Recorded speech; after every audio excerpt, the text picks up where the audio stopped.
बिस्मिल्लाहिर्रहमानिर्रहीम, अस्सलाम वालेकुम। मेरा नाम है ज़ुहैब भट्ट और आप देख रहे हैं ये 24 स्पेशल। आज की खबरें बड़ी गर्म गर्म है। सर्दी के मौसम में गर्म गर्म चीज़ें वैसे ही बहुत अच्छी लगती हैं। तो सबसे बड़ी जो खबर है आज की वो ये है कि नवाज शरीफ साहब की मुलाकात हुई है चौधरी शुजात साहब से 14 साल के बाद। और फ़ोन पे बातचीत करते रहते होंगे, लेकिन मुलाकात जो हुई है एक बाज़ाब्ता मुलाकात हुई है जिसमें मरीम नवाज़ साहिबा भी थी, जिसमें शहबाज शरीफ साहब भी थे और बहुत सारे सीनियर रहनुमा थे। तो वो आज मुलाकात हुई है। ये मुलाकात क्या रंग लाएगी, क्या होगा, इन सारी मुलाकातों के अंदर एक बंदा बड़ी शिद्दत से मिस करते हैं हम, वो हैं परवेज़ इलाही साहब। पता नहीं क्यों चले गए वो PTI के अंदर। लोग यही सवाल पूछते हैं उनके चाहने वाले, और उनका बेटा बाहर क्यों चला गया, वो क्यों अपने पापा को यहाँ पर छोड़ गया। ये सारी बातें जो उनकी ना बड़ी अहम है, इस पर बात करेंगे। और दूसरा सबसे अहम चीज़ ये है कि मौलाना फजल रहमान साहब को कहीं पे कुछ स्मेल आ रही है। वो कहते हैं कि यार ये मौसम ठीक नहीं है और इसमें इलेक्शंस अगर हो गए तो वो बड़ा मुश्किल हो जाएगा। और उनकी इन बातें सुन के बहुत सारे लोगों को बहुत शिद्दत से कुछ स्मेल आ रही है। अब स्मेल क्या है उसके बारे में आपको बात करेंगे। हमारे मेहमान हैं सदीकुल फारूक साहब हैं, मुस्लिम लीग नून से उनका ताल्लुक है। शैला रज़ा साहिबा हैं पाकिस्तान पीपल्स पार्टी से, और प्रोफेसर ताहिर नईम मलिक हैं, सीनियर तज्जियाकार हैं, इस्लामाबाद से हमें ज्वाइन करेंगे। अस्सलाम वालेकुम सबको। सबसे पहले सवाल जो उनसे है मैडम शैला रज़ा के लिए है।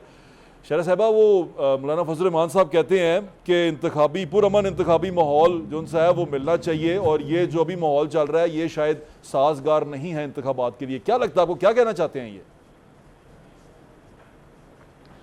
देखिए, पुरअमन इंतखाबी माहौल तो हर एक की डिमांड है ना, आज से नहीं हमेशा से। और चाहे वो कराची में हो या पाकिस्तान के किसी भी हिस्से में हो। और बाकी रही मौसम की बात, तो हम कराची वाले गिलगित बल्तिस्तान के मौसम में जाकर वहाँ भी कैंपेन करते हैं और वाह वाह वाह।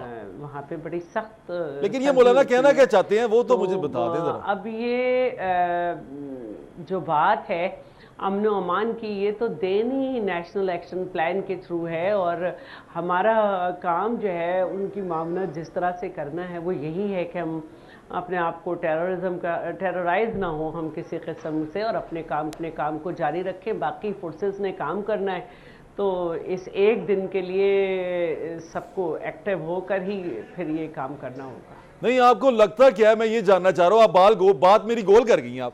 मैंने आपसे पूछा है कि वो कहना क्या चाहते हैं। देखिए, लगने में तो ये लगता है कि जैसे वो इलेक्शन में जाने को तैयार नहीं है। अच्छा, लगने में तो ये लगता है कि लग रहा है ना, ये ऐसा लग रहा है, इसका मतलब ऐसा है ये तैयार नहीं है। और बहुत सारी पार्टीज कैंपेन नहीं कर रही हैं सिवाय पाकिस्तान पीपल्स पार्टी के। हाँ, तो सदीकुल फारूक साहब क्यों नहीं कैंपेन कर रहे आप? क्या मसला हो रहा है? एतमाद नहीं रहा, यकीन नहीं है? बिस्मिल्लाहिर्रहमानिर्रहीम। ज़ुहैब भट्ट साहब, सर हम तो अपने उम्मीदवारों के इंटरव्यूज भी ले रहे हैं जनाब। कैंपेन नहीं कर रहे, हम वोट मांगने नहीं जा रहे। या तो फिर आप श्योर हैं कि हम ही जीतेंगे? यकीन है आपको पूरा अपने जोरे बाजू पे? मेरा मतलब है, देखिए, एक चीज है इलेक्शन कैंपेन बाकायदा। ठीक है, जब इलेक्शन शेड्यूल अनाउंस हो जाएगा, और मेरे दिसंबर में ही होने वाला है, तो फिर हम भरपूर कैंपेन चलाएंगे। अभी पहले इस कुछ वक्त नहीं। जो उस कैंपेन से पहले की रिक्वायरमेंट्स हैं, जो जरूरियात हैं, वो हम पूरी कर रहे हैं। आपके इत्तेहादी हैं मौलाना फजल रहमान, वो कुछ जो बातें कर रहे हैं उससे आपको क्या लग रहा है, वो क्या कहना चाह रहे हैं? देखिए, हर पार्टी अगरचे हमारे इत्तेहादी हैं, अपनी राय देने में आजाद है। और राय दें, वो तो मशवरा देना शुरू कर रहे हैं। वो मशवरा दे रहे हैं, वो कह रहे हैं रुक जाओ। मेरी आवाज आ रही है? आ रही है, पैगाम नहीं आ रहा आपका। बस उनकी ख्वाहिश तो ये है कि मौसम अच्छा होता तो अच्छा था। हाँ, लेकिन उन्होंने ये नहीं कहा कि इलेक्शन में हिस्सा नहीं लेंगे। अच्छा, एतराज उन्होंने किया है कि कुछ हल्कों में इलेक्शन जो है वो अच्छे नहीं हो सकेंगे। लेकिन हम ये समझते हैं, और मजबूरी तौर पर बाकी लोग भी ये समझते हैं, बिल्कुल ठीक है, कि अगर 2-4 हल्कों में दिक्कत हुई भी तो फिर भी लोग एक दिन के लिए आके इलेक्शन में वोट दे जाएं। अल्लाह खैर करेगा। अच्छा ताहिर नईम मलिक साहब, मैं आपसे पूछना चाह रहा था ये बात। अभी आज आपने एक मुलाकात देखी है जो 14 साल बाद हुई है पुराने दोस्तों की। इस मुलाकात को आप कैसे देखते हैं? क्या इससे निकलेगा और इससे कोई सियासी चेंजिंग हो सकती है? यकीनन देखें, ये जब तहरीक अदम एतमाद आई थी साबिक वज़ीर आज़म के ख़िलाफ़, हाँ हाँ, तो उस वक्त जो मुस्लिम लीग नून और मुस्लिम लीग काफ के दरमियान एक मुफाहम अंडरस्टैंडिंग हुई थी, उसको बरकरार रखना चाहते हैं मियाँ नवाज शरीफ अगली इलेक्शन कैंपेन में। और दोनों ख़ानदान के पुराने रवाबित भी हैं और रवादारी भी है, रख रखाव भी है।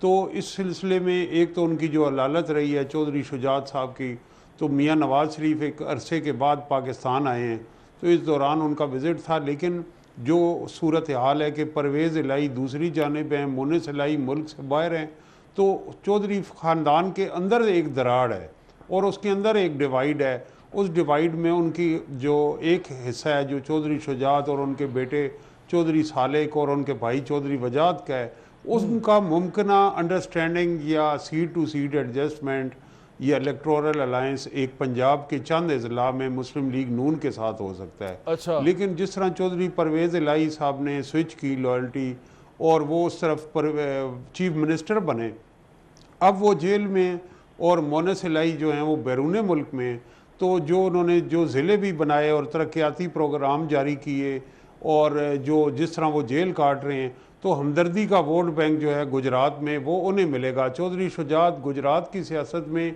इतने फाल नहीं है, तो उनके भी इंटरेस्ट में है कि नून लीग का जो धड़ा है या नून लीग का का बाहर जो वोट जाना, बैंक है वो उन्हें मिले। मेरी मोनस से बाजू में पूछना चाह रहा हूँ, मोनस इलाही का बाहर जाना ये तो किसी तरह भी कोई सिंपैथी नहीं लेके आएगा।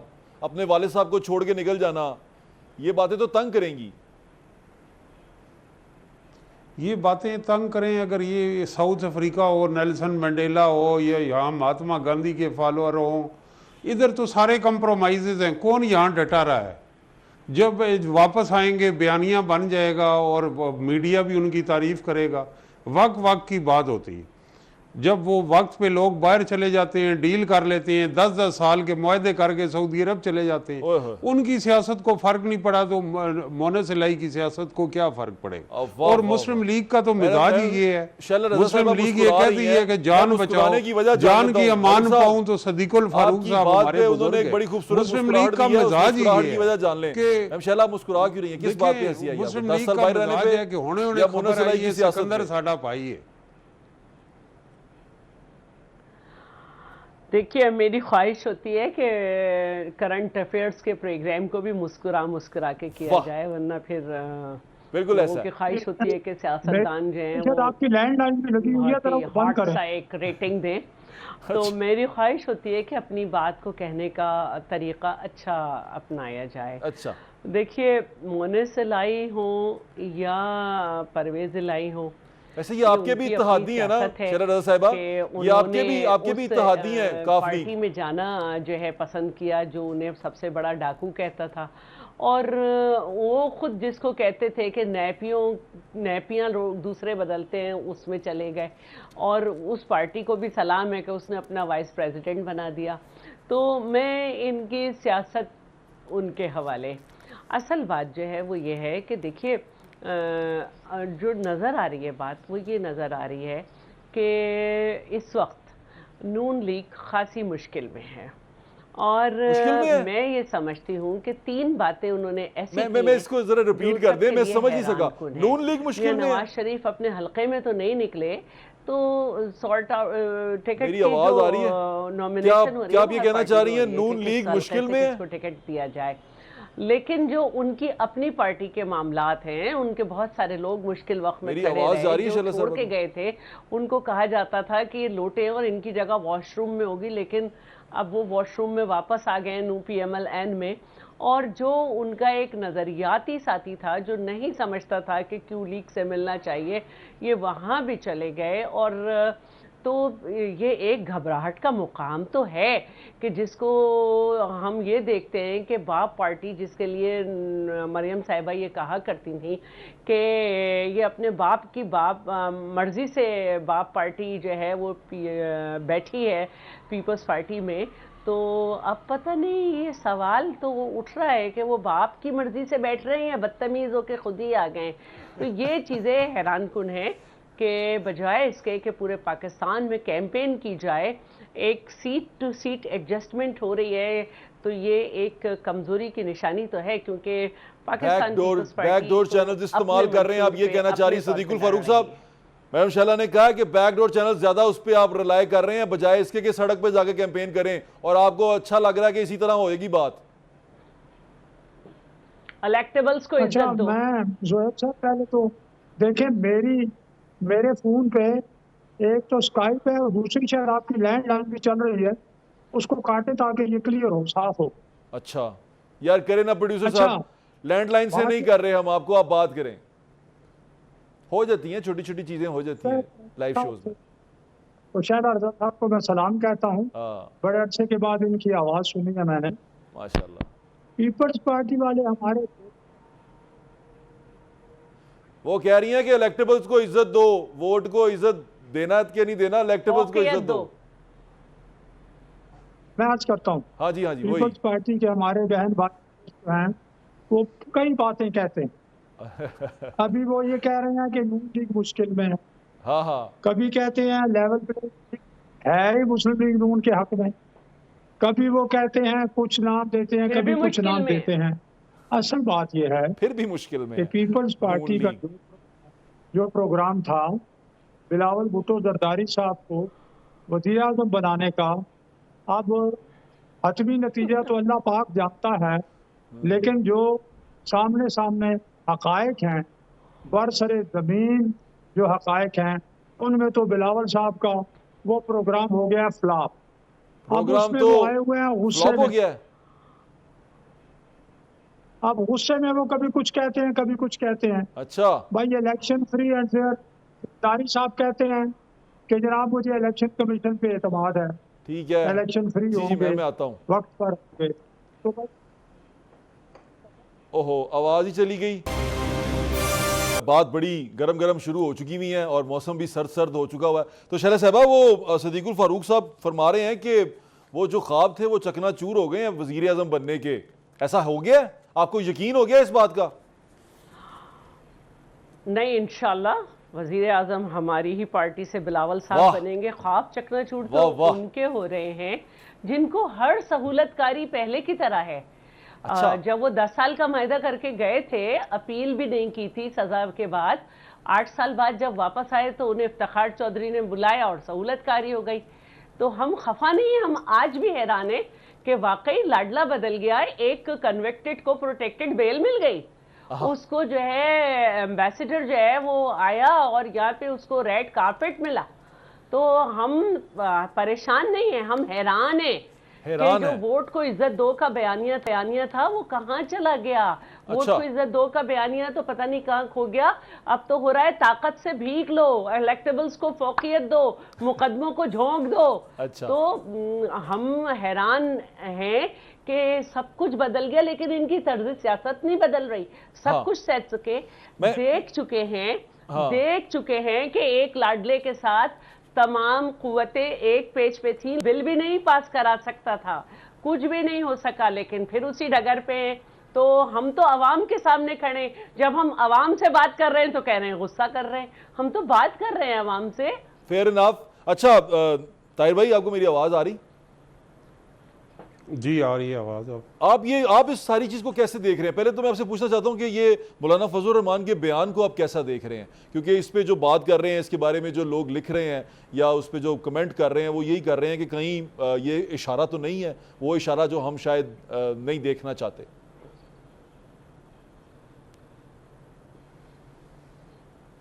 एक तो ये कि जो इंतखाबात की तारीख आई है और उसके अंदर पूरे आप कह लें 2 माह रह गए इंतखाबी मुहिम में, वो जोशो खरोश हमें नहीं नज़र आ रहा, कोई पार्टी मैनिफेस्टो नहीं नज़र आ रही, कोई सियासी जमातों की तरफ से कंपेन नहीं नज़र आ रही। जहाँ तक मौलाना फजलुर रहमान का मामला है, उनका KPK में और बलूचिस्तान में पॉकेट्स में उनका वोट बैंक है, उनकी सीटें, तो वो ये चाहते हैं कि उनकी किसी अंडरस्टैंडिंग हो, किसी इलेक्टोरल अलायंस हो किसी मेन स्ट्रीम सियासी पार्टी से, और मुस्लिम लीग नून से उनकी बातचीत चल भी रही है, बलूचिस्तान की कौम परस्त जमातों से भी उनकी बातचीत चल रही है। लेकिन जो तीसरा पहलू है जिसकी वजह से वो कह रहे हैं कि इंतखाबात को आगे ले जाया जाए, क्योंकि वो उनकी पार्टी पंजाब सेंट्रिक नहीं है, वो खैबर पख्तूनख्वा के अंदर और बलूचिस्तान के अंदर गए हैं, तो उनको ये पता चला है कि 16 माह के अंदर जो PDM की हुकूमत की कारकर्दगी रही है वो इस काबिल नहीं है कि आप वोट ले सकें। तो उनको को रियलिटी जो वो नज़र आई है कि लोग महंगाई और जिस तरह की आम आदमी की ज़िंदगी मुश्किलात का शिकार है और जिस तरह के हालात हैं उनकी कॉन्स्टिट्यूंसीज़ में, तो उनकी जो स्पेस है वो भी ख़तरे में है काफ़ी हद तक। अच्छा, तमाम इकदाम के बावजूद हम देख सकेंगे, लेकिन वो जो खतरा हम भांप रहे हैं जो वो तहरीक नहीं है। इंसाफ के मद्दे मुकाबिल पार्टी हैं वो स्पेस मलिक को साहब, जो कैप्चर नहीं खतरा कर हम सके। भांप रहे हैं कि बावजूद शायद इसके ताख़ीर कि इमरान खान खुदा की ना हुकूमत खास्ता खत्म होने हो जा गई। रही है, वो वाला खतरा नहीं है, ऐसा है? जी, हम जो भांप रहे हैं कि शायद ताख़ीर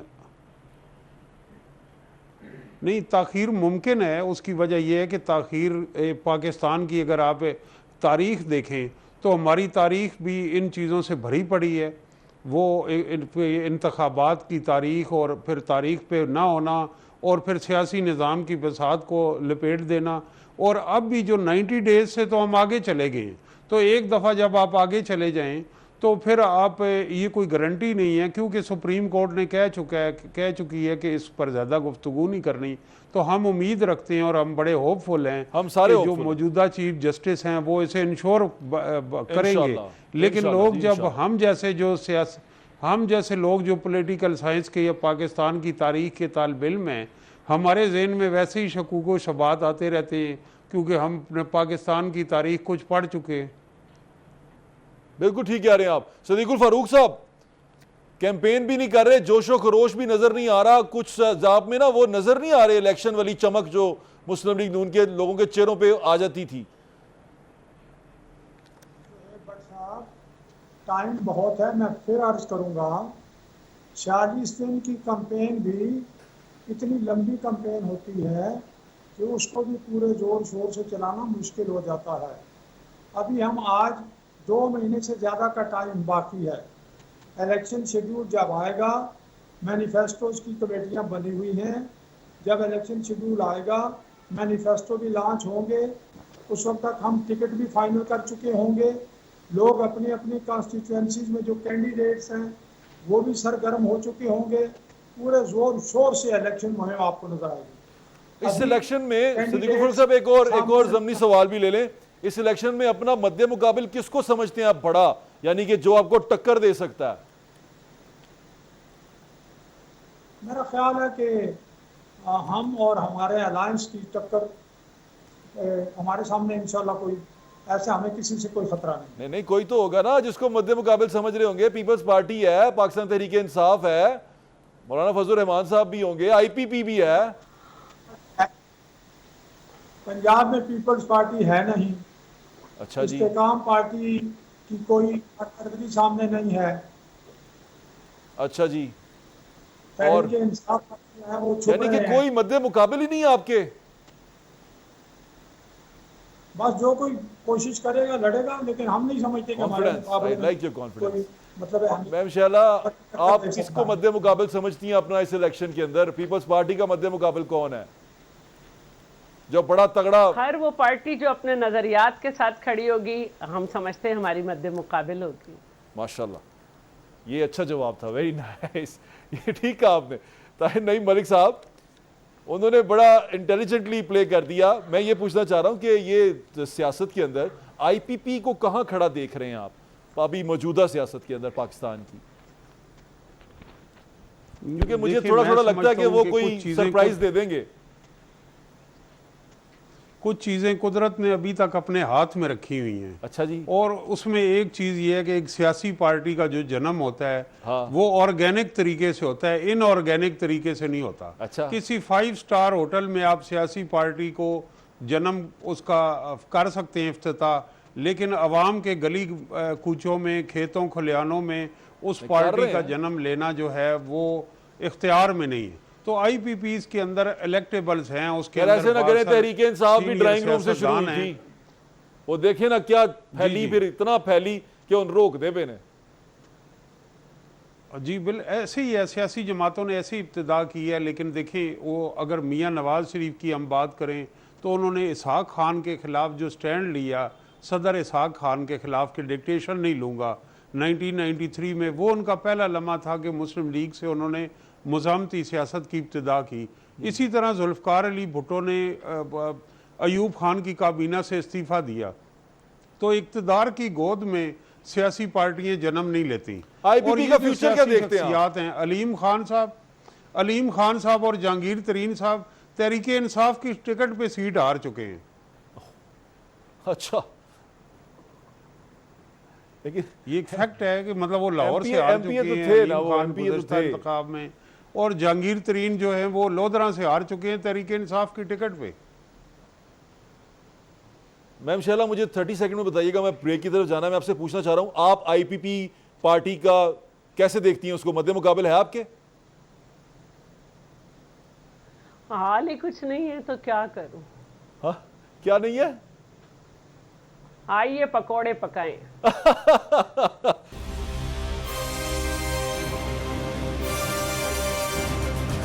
बात जुन सी है वो चल पड़ी है। अब IPP का नाम ही बिगाड़ दिया। ये IPP का नाम आपने क्या लिया शैला रज़ा साहिबा?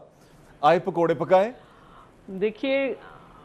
देखिए जब कोई पॉलिटिकल पार्टी बनती है तो एक उसका नज़रिया सामने आता है, एक कि किस नज़रिए से चलेगी। उन्होंने नजरिया दिया तो है, उन्होंने कहा कि 300 यूनिट तक बिजली फ्री देंगे, कोई गरीब रहने नहीं देंगे। तक PTI में बैठे रहे, गायब रहे कि हम PTI में हैं, वो अचानक आ गए। आज एक ऑर्डर निकला है जिसमें बहुत सारे लोग जो हैं उनके नाकाबिले ज़मानत वारंट हैं और उनके लिए कहा जा रहा है कि वो लोग जो हैं वो मिल नहीं रहे पुलिस को। वो सारे IPP में बैठे हैं, फर्रुख हबीब, अंदलीब अब्बास और सब। तो ये तो वो बात हो गई कि एक कढ़ाई चढ़ाई है, बस जल्दी जल्दी उसमें पकौड़े डाले जा रहे हैं जैसे भी हो। तो ये मेरी समझ में पकौड़े नहीं निकल आया रहे हैं, कि इसका इस तरह मतलब है कैसे होगा ये। इसी तरह अगर होना है तो मैं तो जाहिर है पाकिस्तान की एक पॉलिटिकल हिस्ट्री है। मलिक साहब, ये वाकई क्या ऐसा है? वैसे आप इस बारे में कमेंट कर सकते हैं, क्या ऐसा है? इन्होंने जो कहा कि लोग वारंट भी निकल रहे हैं और वो दूसरी पार्टी में बैठे भी हुए हैं, क्या फ्यूचर है इसका? देखें, पहली बात तो ये कि IPP पाकिस्तान के हर घर में फवाद चौधरी का भी ट्रायल होने जा रहा है, आपको पता है, जेल के बात अंदर। नहीं है। हाँ, मैं ये मैं चाहता हूँ कि IPP एक मुतारिफ नाम है, क्योंकि इंडिपेंडेंट पावर प्रोजेक्ट जिसकी वजह से हम बिजली के इस बहरान का शिकार हैं, तो IPP पार्टी से ज़्यादा लोग उसे जानते हैं। दूसरी जो बात ये है कि ये जो आपने कहा कि ये हमारे यहाँ रवायत रही है, जब हमें ज़रूरत है IPP की, आपको पता है ना जी, एब्डो लगा और सियासतदान नायल हुए, और फिर जनरल मुशर्रफ के दौर में पीपल्स पार्टी पैट्रियाट बनाई गई। तो नैब का इदारा जब बनाया तो नैब के मुकदमात थे, जिन्होंने सियासी वफादारी तब्दील कर ली, मुस्लिम लीग नून छोड़ के काफ में चले गए। सदीकुल फारूक साहब हमारे बड़े भाई बैठे हैं, जानते हैं, इन पे भी बड़ा दबाव था, इनको नैब ने गिरफ्तार किया और फिर भूल गए। और इस तो जिन्होंने वफादारी तब्दील की वो पैट्रियाट बन गए, मुहब्बे वतन और काफ लीग में। तो ये खेल दायरों का सफर हमारा जारी रहेगा कि सदीकुल फारूक साहब, मुझे कहीं ऐसा लगता है कि पंजाब में आप पाकिस्तान मुस्लिम लीग नून जो सी है वो IPP से सेटलमेंट कर लेगी, सीट एडजस्टमेंट कर लेगी, मुझे ऐसा लगता है, फील आता है मुझे। ये नहीं, ये तो ऐसे ही है ना। देखें, जब वो चेस बोर्ड बना के मैं सदीक साहब से पूछना चाह रहा हूँ, मलिक साहब, मैं सदीक साहब से पूछना। अच्छा जी, माजरत सदीक भाई, मेरी आवाज आ रही है? जी आ रही है। मेरा मतलब, अगर आपको लगता है तो आप अपना वीलॉग करें, कॉलम लिखें। हम हर उस पार्टी के साथ सीट एडजस्टमेंट कर सकेंगे कि अगर वो सीट एडजस्टमेंट मुमकिन हुई और ओवरऑल पाकिस्तान के जो बहाली का प्रोग्राम है, उसकी मईशत और अवाम के ये रिपीट कर देंगे जरा, आपने क्या कहा? यानी कि IPP से सीट एडजस्टमेंट हो सकती है पंजाब में? मैंने तो एक बुनियादी बात की है। अब IPP उस पर पूरी उतरती है या नहीं उतरती, ये अलग बात है। लेकिन मुझे जो मेरी बहन शैला रज़ा थोड़ा पार्टी कह रही है, किसी को कुछ, तो मुझे डर लग रहा है कहा कि आए पकोड़े पकाएं पार्टी, कहीं पीपल्स पार्टी की चटनी ना बन जाए और पकौड़ों वाले चटनी, पीपल्स पार्टी की चटनी बना दी आपने। ओए अच्छा, मुझे आवाज नहीं आ रही इनकी, जरा बता दे तो मैं जवाब दे दूं। हाँ, उनको कह रही है आपकी आवाज नहीं आ रही। उन्होंने कहा है कि आईपीपी आपको, आपने कहा कि आए पकोड़े पकाए, उन्होंने कहा पीपल्स पार्टी की चटनी ना बन जाए कहीं पीपीपी की, ये कहा उन्होंने। देखिए चटनी तो मुझे नहीं मालूम, हम तो, हमारी तो चटनी हर दौर में बनी है, हम पिसते रहे। लेकिन अब जो पार्टियां अपने माजून बना रही हैं ना कि ये भी डालो वो भी डालो वो भी डालो, वो बड़ा खतरनाक है। माजून का जायका कभी अच्छा नहीं होता।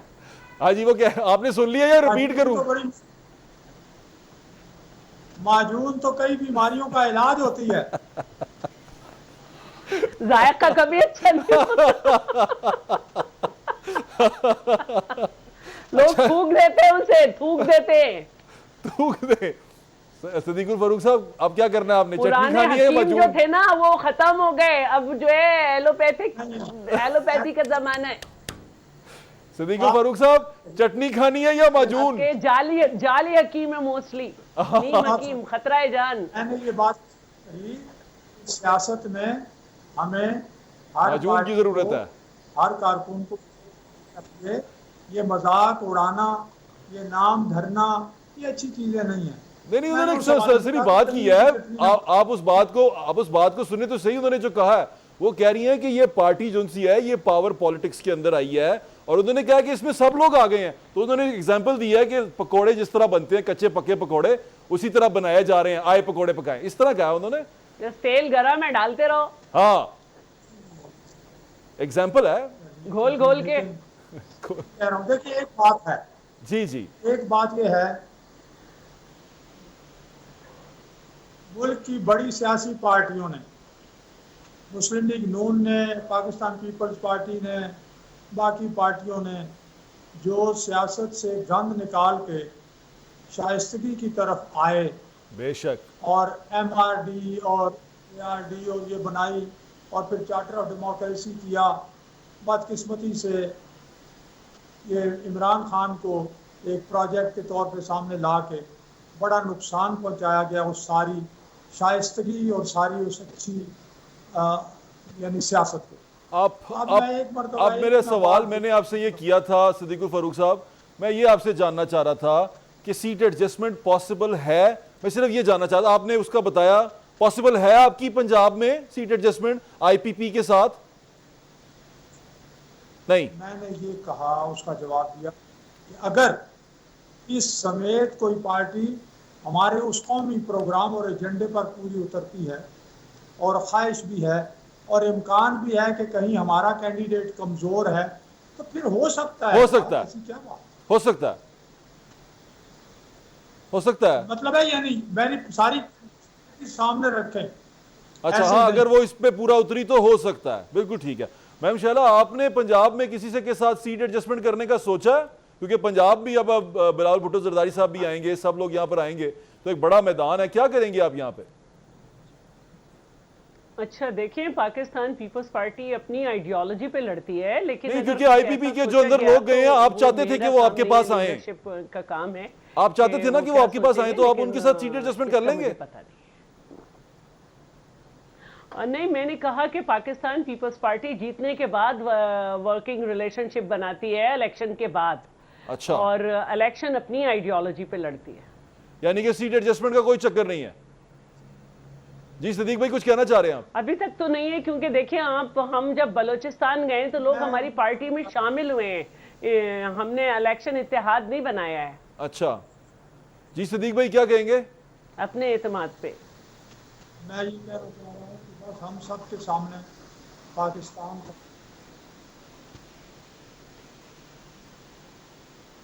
सदीकुल फारूक साहब की आवाज नहीं आ रही, जरा प्लीज चेक करें। ताहिर मलिक साहब, क्या आप इस सारे के अंदर जो बनती हुई हुकूमत देख रहे हैं वो उसी तरह की होगी कि जैसे हमारी ये जो हुकूमत इमरान खान की हुकूमत गिराने के बाद आई, उसी तरह की हुकूमत बनती देख रहे हैं कि PDM ही होगी? उसमें कोई वाज़ेह बर्तरी किसी की नजर नहीं आ रही? कि मेरी ख्वाहिश है कि हुकूमत ऐसी हो जिसकी भी हो, वो कोएलिशन पार्टनर्स के और छोटे छोटे इंटरेस्ट ग्रुप्स की ब्लैकमेलिंग से आज़ाद हो।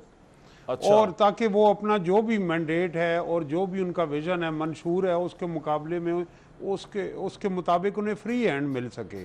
तो जब आपके सिंपल मेजॉरिटी भी नहीं होती और आप इत्तेहादियों के रहमो करम में होते हैं तो फिर आप ब्लैक मेलिंग का शिकार होते हैं। तो एक वाज़े मैंडेट मुस्लिम लीग नून को मिलना चाहिए, पीपल्स पार्टी को, तहरीक इंसाफ को, जिस भी जमात को, ताकि वो एक अपना जो सोच है मुल्क की समाजी, सियासी और माशी मसाइल पे उसको आगे लेके जा सके। प्लीज 10 सेकंड है आपके पास, 10 सेकंड है मैम शाला, प्लीज बताइएगा। मैं सिर्फ ताहिर मलिक साहब देखिए, मैं ये समझती हूँ कि अगर किसी पार्टी के पास अपना प्रोग्राम हो तो वो 126 मेंबर हो के भी 342 के ऐवान में बिल्कुल ठीक कह रही हैं। बहुत कुछ हमारा कर वक्त यहाँ सकती पर है, खत्म जैसे होता है पाकिस्तान और पीपल्स पार्टी जो ने गुफ्तगू किया, है मैं चाहे अपने वो तमाम जो कॉन्स्टिट्यूशनल माने गिरामी हैं उनका शुक्रिया अदा करता हूँ आज के शो में शामिल होने के लिए। बात सिर्फ इतनी सी है, ताकत का सरचश्मा अवाम है और अब इन इलेक्शन के दिनों में वो लोग जो अब आके वोटिंग करेंगे या वोट का हिस्सा बनेंगे, वो लोग, वो नौजवान लोग जो अब आके इस इलेक्शन का हिस्सा बनेंगे और वोटिंग करेंगे, उन लोगों को ये जानना चाहिए कि वोट में कितनी ताकत होती है, कि वोट के लिए हुक्मरान कैसे उनके दरवाजे पे आएंगे और वोट मांगेंगे। वोट ज़रूर डालिएगा, अपना हक राय दही ज़रूर इस्तेमाल कीजिएगा। मजा दें, इंशाल्लाह फिर मुलाकात होगी। अल्लाह हाफ़िज़। पाकिस्तान जिंदाबाद।